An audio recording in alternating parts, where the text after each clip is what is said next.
Welcome to the System Simplified podcast, where we feature top leaders who share stories on how to successfully systemize a business. Now, let's get started with the show.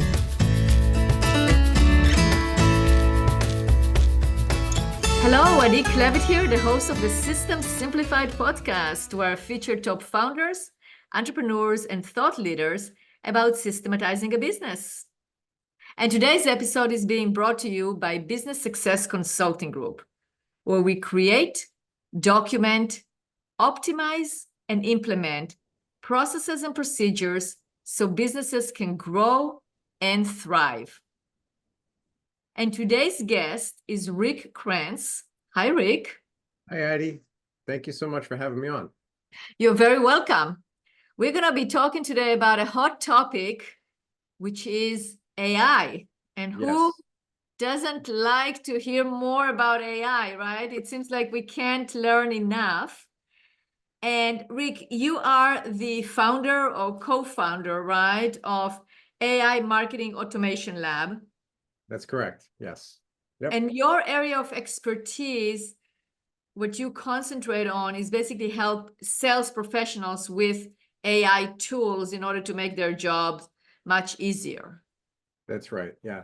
So I have a background in marketing and a background in sales management, and I've done a lot of work with CRMs and sales enablement. And we just launched the AI Marketing Lab. It's actually a school for marketing people and salespeople that want to learn how to use and deploy AI in an effective manner. My partner, who happens to be my daughter, she has 15 years of experience in working in marketing agencies. And so she's works with the marketers to figure out, okay, how do we deploy AI inside of your systems? What's the effective way to use it? Because it's not just about, okay, let's just use AI. It's about, like, we know it works. We've had marketing agencies, we've run marketing agencies, we know what to deploy and what not to deploy. And on my side, I work with sales. Mm-hmm. Helping them, further the automations and enhance CRM systems by incorporating some AI in it. And, like taking, like you and I have done some stuff together where you've developed systems, and then I would typically take those systems and map them to a CRM, right? Right. And using the classic automations that are available in CRMs, but now we have available to us AI. Bring AI into that, and so that makes it even that much more powerful. Absolutely. Well, let's talk about some of the tools. So what are some of those powerful tools that you recommend to companies to use in their sales process? Yeah, so we work with pretty much all of the AI platforms, the top ones, Claude, Anthropic, which is Claude, OpenAI, which is the GPT models, and then the Llama models, mostly under Perplexity. But we combine them with automation platforms. Like we currently, Make is one of our favorites. And Make, if you're not familiar with that, it's kind of like a Zapier, but it's a lot probably easier to use, easier to understand. So we build automations like that, custom automations for companies, and train them on how to use them, and then it's something that they actually own. So it's not like a SaaS platform that they have to go out and rent, and then it's expensive. I mean, some of these things, you're running systems that cost maybe 4 cents every time you create a blog post or an image with it, and things like that. So these are really customizable systems that are effective and belong to the company once they're set up. Right. So that's basically, it's tailor-made, so it belongs to the company. Mm-hmm. Good. I'm just curious. Let's start. Can you explain to our listeners what's the difference between the different models, the GPT, the Perplexity, the Claude? Like, what are the differences between the different AI models? Sure.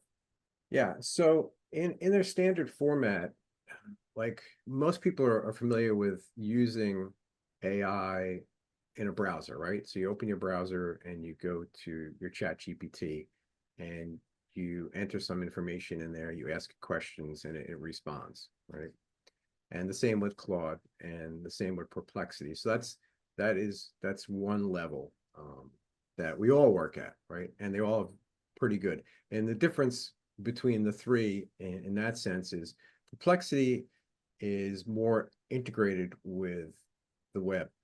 So Perplexity, for a while, Perplexity was the only model that would actually search the web in real time and give you answers. Now you can get that with GPT, right?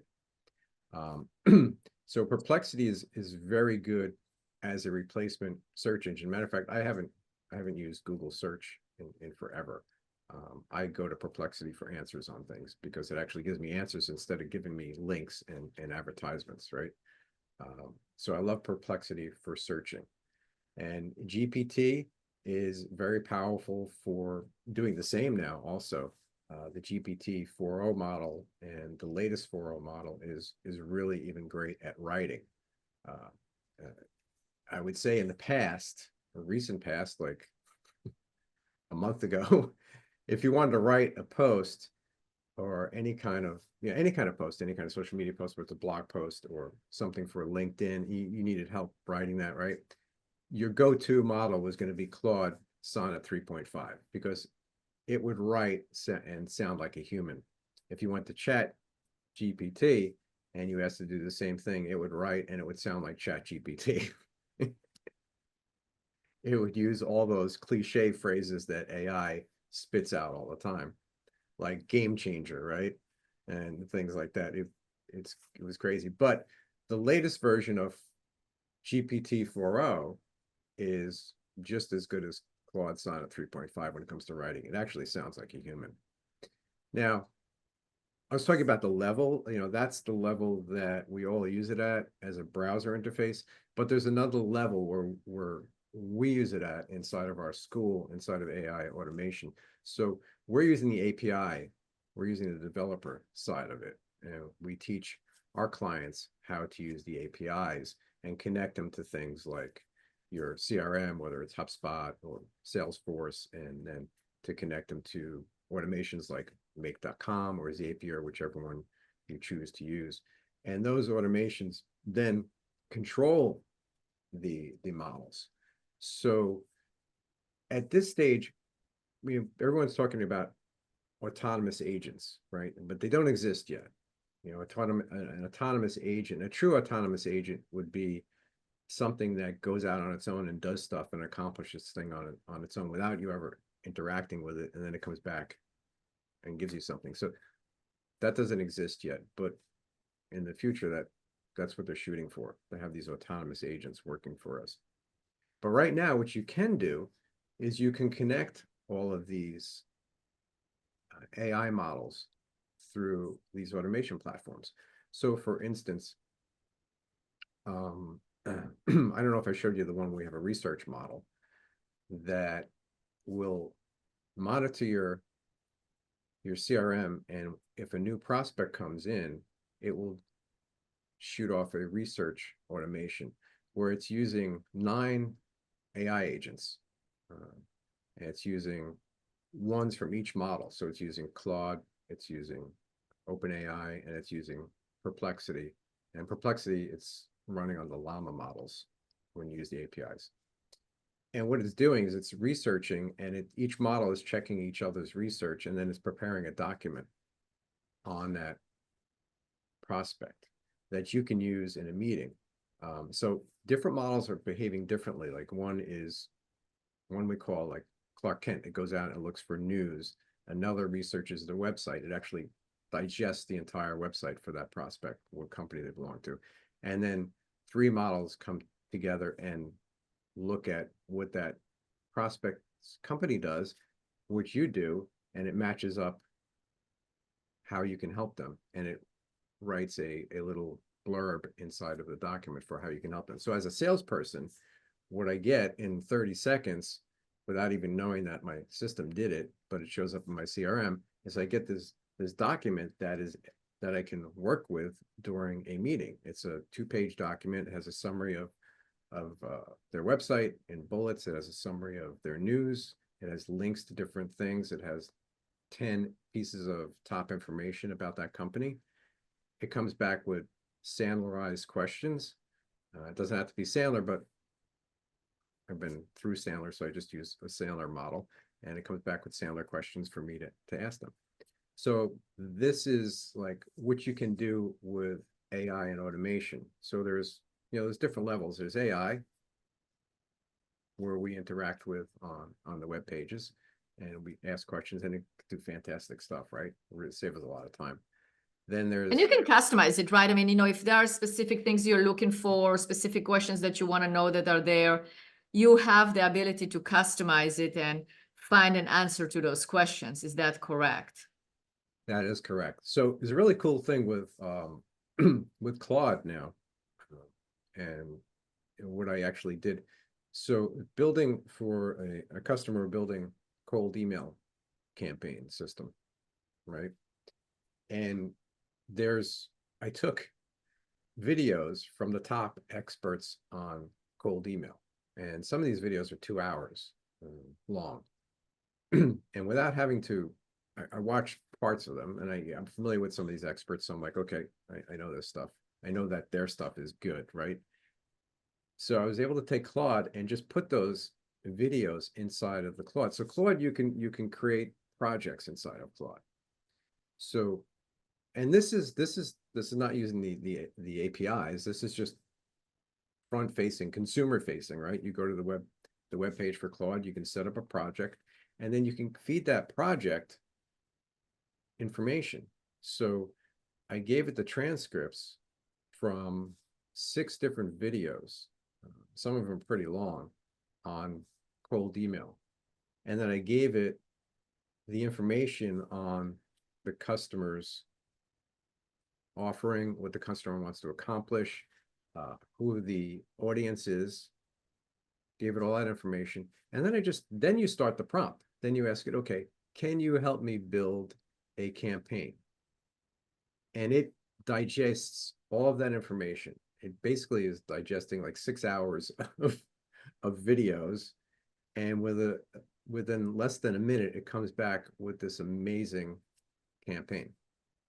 Wow. I go through, it came back, it said, here's the campaign, here's the emails, here's the subject lines, and it gave all the reasoning behind it. It even told me like who it was pulling from inside of those videos, which experts it was pulling from. And then it asked like, would you like variations? And so I said yes. And then I got back at it. I said, well, we just missed this one thing. You did good with the secondary goal, but we need the primary goal, and it's like, oh, and it comes back and says, oh, you're right, I'm sorry. And then I it know, redid the it's whole amazing. thing. Like it looks like a human, but that's the point, is that in order for AI to work correctly, you do need to make sure that you know how to prompt it and how to create all the information. Yes. I mean, how to ask the information, because it can't just, I try to just let it just, ask not give a lot of information and not ask a lot of questions. And then the answer, it's kind of a hit and miss, and it's not really you. But if you actually utilize it to obtain the information and you know what questions to ask, then it is successful. Yes. Yeah. It's and sometimes it gets it right out of the box, and sometimes you have to argue with it. It does. It absolutely does. It does. Yeah. So what do you do with that email campaign? Then you feed it into a CRM and start the email campaign? Yes. Yeah. So that was just to like, when you're trying to brainstorm, that's the best way to do it. You really don't want to automate it. You want to go back and forth with the AI and brainstorm, okay, how do we come up with the best ideas, the best campaigns? And by giving the AI access to the individuals that you regard as the best in the field, I'm using cold email campaign as an example, but there's a million other examples for anything you're trying to accomplish. How do you do that? Like you get a video, how do you download the transcript? You use another AI for the transcript? No, well, actually, there's if you go to if you're using Chrome and you just go to the store and say you're looking for a YouTube transcript tool, it's free.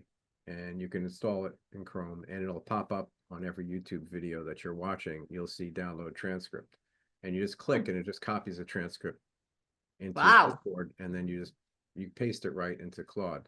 And Claude, there's And you use text Claude as interface. opposed to ChatGPT for that one because you feel like it's better for creating the project. Yes, I do. Lately I've been favoring Claude for a lot of things. I see. I have been using the new Chat GPT for troubleshooting programming.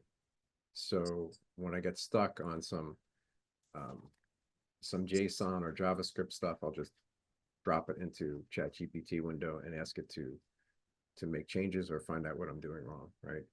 I see. I mean, they all have their strengths, but they're leapfrogging each other every week. So Yeah, I know it's hard to keep track of it.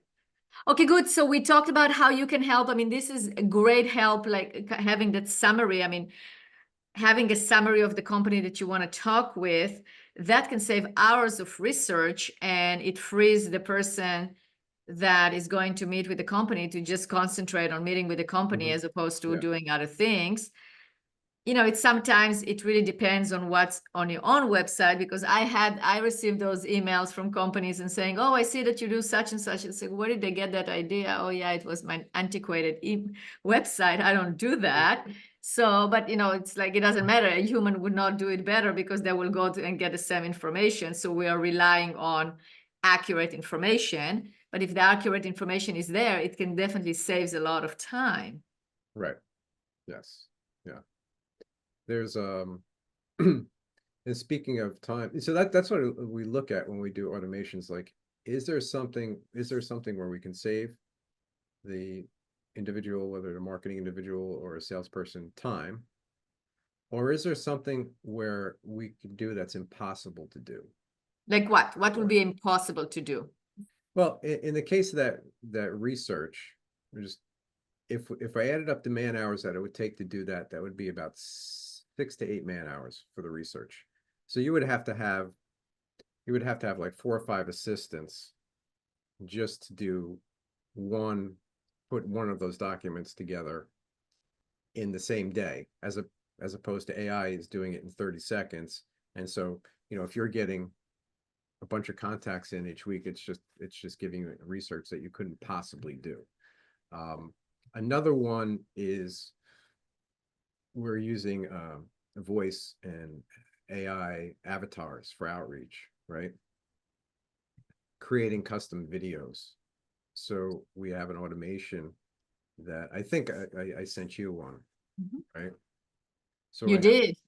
right, Julie. So Julie is an AI assistant, and the scenario is you fill out a form on our website, you're in our CRM, and if I don't have time to reach out to you immediately, Julie is going to. So what Julie does is Julie researches your website, right? Because that's what we have access to, or researches your LinkedIn profile, kind of tries to get an understanding of what your business is about. Julie already is trained on our business, so she knows what services we offer and what we can do. So then she writes a script, a 40-second script that combines what we can do and what you do and how we can help you, how we help other people in your industry, if there's examples like that, right? Then the AI produces its own video with Julie in it speaking to you, and takes a copy of your website as a backdrop, right? So it's personalized, then creates an email with that in it, and then I look at that. So then it drops it in my box. So it drops it in my draft box, and I can look at that and say, oh yeah, this is good. Send it out. And then that winds up on a custom page with your business image, Julie speaking to you, and a link where you can book a meeting, right? So things like that, it's not scalable. You know, humans, you couldn't do that every day. It would take you quite a bit of time, even if you got it streamlined. You know, it's going to take you at least an hour per email to do something like that. Whereas, Oh, for sure, for sure. this gets it done without you even knowing it's doing it, and it just drops it in your box for you to do it within Right. a minute. Yeah. No, those are definitely tools that can facilitate. And so long as you stay ahead of the machine and the machine is facilitating you, that's good. Do you feel like there are things that on a sales process should never be done by AI? Yes, at least at the state of AI right now. I feel like you shouldn't let AI automatically send out emails without checking them. I have, as an experiment early on last year, I set up AI in one of my email inboxes, really my personal email inbox, to answer every email that comes in, and it did a great job of reading threads and understanding the emails and giving answers. But a lot of times it would just like commit to things that I would never commit to. Funny. So yeah, I wouldn't have AI write emails. I mean, send emails automatically. Having AI respond to emails is very helpful. Like just draft them for you and then leave them in your draft box. What about you? The things that you think could just I think the human touch, the human element, and the connection has to stay there. It's kind of like, it's not going to, doing the research is great, but then you have to be on top of it, and you have to make sure that you are in communication with the person. Yeah. I think that's the case. I do think that there's going to be a time where people are going to prefer interacting with AI. Right. Because you think so? Yeah, I do think so. Because we could see that, right? It's happened in the past. People prefer doing their own. Look at how internet marketing, digital marketing has evolved, where in the beginning, it used to be you get on right away with a salesperson and they take you through understanding everything, right? Now it's like, I don't want to talk to a salesperson. I want the information myself. I want to figure it out myself. And if I need a salesperson, that's going to be the very last thing I do is get on with a person. I'd rather just sign up myself. And you think about all the automated phone systems. I think it's going to be eventually where people will rather interact with an AI salesperson, because an AI, here's the advantage. Yeah, I mean, from the customer perspective, I can understand that, but I was talking to it more like from a business perspective. Yeah. That is something that you don't want to lose, that touch, that human touch, because otherwise, it's interesting because sometimes we do sell by that connection, by that emotional connection, right? Yes. Yeah, that's the thing. So here's what concerns me, right? And I've been doing sales for a long time, and it is emotional connection. And we all pretend that we make purchases logically. Well, we don't, do we? We don't. No, we make purchases emotionally, right? So what will happen with AI? So yes, of course, for the customer, it's like the consumer. I'm looking at myself as a consumer. Yes, working with an AI, it's like no pressure. Nobody's talking to me. Nobody's convincing me. It's very, methodical, logic, unemotional, right? It's a machine. As opposed to talking to somebody and you go, wow, I want to work. I'm talking to Rick and I want to work with Rick. Right. Exactly. Right. Yeah. So humans want to work with humans. But there are some things that you can make a purchase without, like, look like Carvana, right? There's going to be a lot of consumer. I think there's going to be a lot of B2C where it's going to be more AI and less person to person. And B2B may stay person to person, although I am concerned about, when you look at, if you sell complex service, okay, you and I sell complex services, right? Right. With their high ticket complex services, what we do, basically. And we, sometimes we're selling to mid-sized companies and or sometimes enterprise companies, right? And you look at how much time and resources are wasted in that dance that we do. Is it wasted or is it spent? Well, okay, spent. It's a better word, spent. A lot of times Invested, because invested. no, I get you, Rick. It's true. I mean, I'm looking at it and I'm saying, I'm looking at my website, for instance. Okay, so I have a whole section there with frequently asked questions. So many frequently asked questions because I want people to already read it ahead of time so I can answer any questions because I can anticipate those questions so I know where they are. And then I have videos so they can watch the video ahead of time. And then we have like articles and explanations. So you want them to come prepared. So I guess that interaction of finding the information, the information, the facts, the information, this is what it is, can come from AI for sure. It's kind of like when I search online, I'm like you, it's like if you search the AI as opposed to Google search, you can actually go back and forth and go, what about, oh, okay, ask this question. Oh, and what about this? And what about that? And it just like goes into more of a conversation of asking questions. I agree with that. But then where's the human element? Yeah. Well, see, here's my concern. I'm not saying this is good or bad. I'm just looking ahead. Like, Yeah. I know that I've been involved in some deals working with companies that it took 6 to 8 to 10 months to close the deal.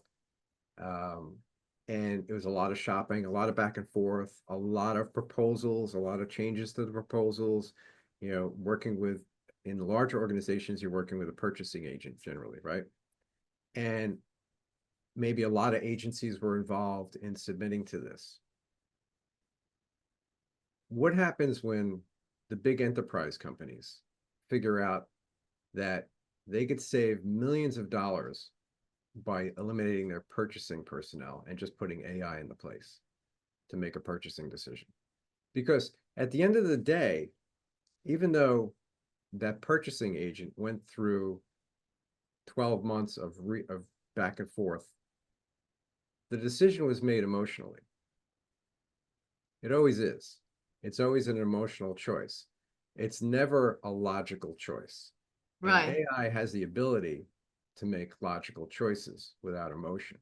So I'm not saying this is good or bad. I'm not saying this is the way we should No, I go. get it. It's a discussion. It's a very good discussion. Absolutely. What happens when, the big organizations say, I could just put AI in place. AI can do the research. AI can figure out who we should be buying from, who has the best results, and AI can make the decision in, less than a day, as opposed to me taking a year. And the thing about taking that year or 6 months is that is results.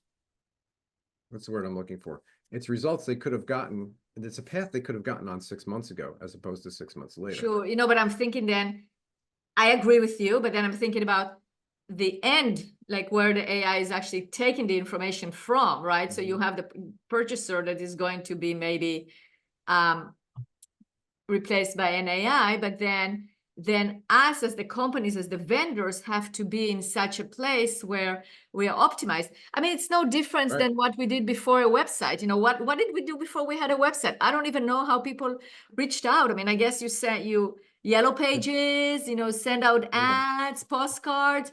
But now, if you want to be seen, you have to have an optimization of your website for sure. Yeah, well, I can tell you how it worked because I'm 150 years old, and I did sales before the web existed. But I know that too. I was there. I was in that world as well, but very that's good how at it that. worked, right? No, but yeah. So that is the point, right? So we all had to adopt, and it was like, so how would they get that? How, if there was a purchasing agent that was AI, where would it go to get its information? Is it just going to get it from the web, or are smart companies going to deploy AI agents as sales. So is it going to be AI talking to AI to make a purchasing decision? So that's where I'm like, I would love to see that, an AI negotiating with another AI. Right. No, I mean, you know, those That could be things funny. can, I mean, it's really true looking at the evolution in the even in the last 20 years, you know, before it's like now people, if you don't have a website and the website is not good and doesn't have all the information, people are not going to buy because they don't have all the information. That's why their website has to contain information that is relevant. Yeah. And that's why you have to stay ahead and use tools like the ones that you're offering in order to have a competitive advantage where you don't have to spend that much time. It's the time. Time is the commodity that we are basically compressing here. Yeah. Yeah. Yeah. So, and this is moving so fast with AI. We're not trying to, in my company, we're not focused and locked in on any specific tools. What we're really focused on is helping people figure out, okay, where do I go with this? What do I use now? Because what we use now is probably what we're not going to use 6 months from now, right? No, so you have to be on top of it all the Yeah. time. So we're Sure. more about helping individuals understand what they should be, where they should be deploying AI. So you are constantly doing research. Constantly. I spend at least 3 hours a day looking at, I would say reading. It's really not reading, because if you're reading, then you're already 6 weeks behind. It's watching videos. I spend about 3 hours a day watching videos on the latest that's come out and what people are doing, and stuff like that. Yeah, and then digest that and then bring that to our school and to That's our customers. amazing. What are your best resources for videos, for information? YouTube. Just YouTube. yeah. YouTube is it.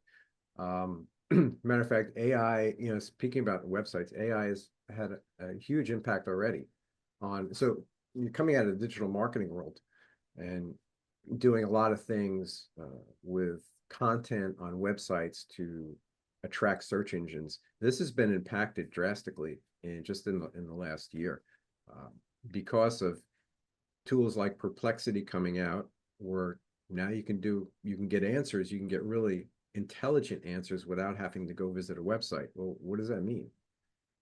That means that all that content you put on your website is not getting looked at, right? And Yeah. Google's recognizing this too. So now Google is doing the same thing.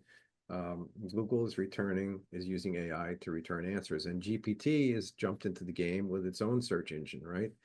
So AI is already changing the game. And So Rick, what about those people that are listening to us right now and are getting overwhelmed and they go, oh my gosh, everything is going to crash and I'm not going to be able to compete. What's your advice to them? we go into farming. Great advice. Thank you. Yeah. Okay. That's it. No, seriously. What? No. So, yeah, well, what's going on in the marketing world is everything is going back into like the social. So, we're focused heavily on as far as marketing goes, we focus heavily on LinkedIn. And I'm not saying don't give up content. Don't give up content. It's all about good content. In the past, as marketers, we taught people to put out, we called it top of the funnel content, like informational content that wasn't really connected to a purchasing decision. We say don't do that anymore. Write really original content, but that's stuff that is going to be connected to a purchasing decision with your organization, but also to make sure you're on platforms like LinkedIn, YouTube, any other social media channels where your audience might be, because that's Reddit, because that's where people are relying on the information now. They like it's actually, get back to your point, it's the human connection, right? People want to know that is a person behind this, and who is that person?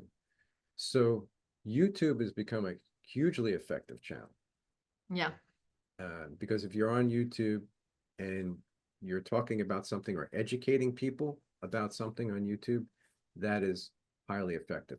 The same effect on LinkedIn. if you're trying to do it from a brand, it's not as effective, especially in small, mid-sized businesses. I'm not talking about, major brands, but I'm talking about us, right? Yeah, totally. Yeah. Rick, what a great conversation. We can go on and on. You're probably going to be we're going to have you again on the podcast as it evolves more, because this is a very important topic. And I think we touched questions that a lot of entrepreneurs out there have.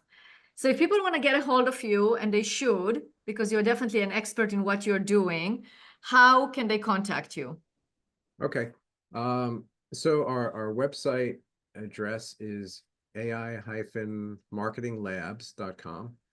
And that's new. Or you can just, go on YouTube and go to, just type in AI Marketing Automation Lab. My partner is, she's on there. She does most of the YouTube work, and you can just type in AI Kelly and you'll find her. Great. Awesome. Well, thank you so much for being a guest on this podcast. It was a pleasure talking to you. Yeah, it was a lot of fun, Addie. Thank you for having me. You're very welcome. Hope I didn't scare anybody. No, I think you gave them hope that something can be done about it, and they're going to go on YouTube and learn all about it. Okay. All right. Sounds good. Thanks, Rick. Take care. Thanks. Have a great day.